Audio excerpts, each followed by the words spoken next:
is a privilege to be here today and to share with you our information about our Leadership Academy. Because I work with all 15 campuses, all 15 presidents, deans, VPs, trustees, I have I'm really incredibly fortunate to be able to do that. And it allows me, from my position, to see those things that are absolutely lacking and those things that need to be done on a statewide or system-wide basis. The Leadership Academy is one of those things. The idea that we are building our own comes into play. There's a selfish piece to this, of course, because what we're looking to do is to sustain our workforce and have them perhaps stay with us and be better informed, better to move forward if that's what they choose to do. I selected a president to work with and a member of the faculty then at UMass Amherst, the university system, because what we wanted to do was to be sure that our students and our employees in the Massachusetts Community College system had the opportunity to further their study, if that's what they wanted to do, wanted to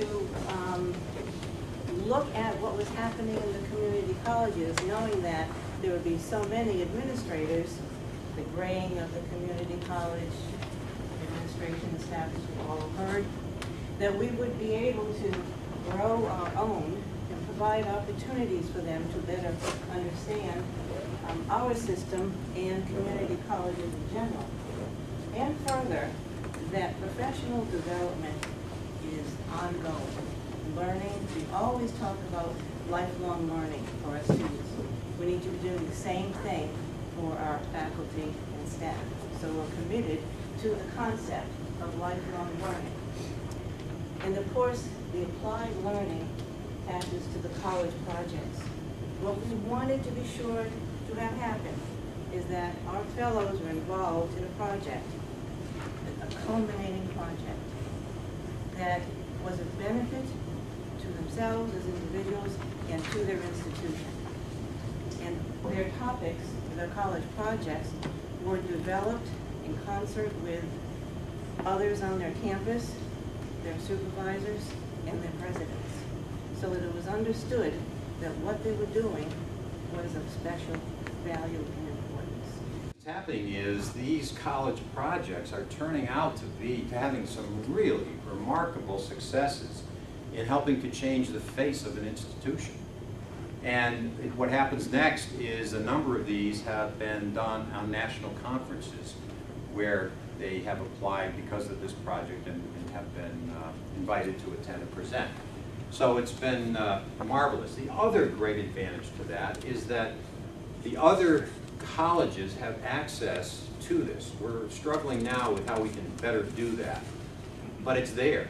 So if you're doing a project on retention and you've got a special model that's working, well, why wouldn't you want to share that with everybody else in the system? And they do. So we wanted to be able to build the capacity in our state so that our students, if interested, would be able to continue at the University of Massachusetts to earn either their master's or their doctorate. So the option for graduate credit is there for those who wish. And it's very flexible throughout the program. So a student comes in and says, yeah, I'd love to do graduate credit, and then about halfway through says, I don't think so. And so they're just withdrawn from the graduate part of it for credit, and they can just continue with the program.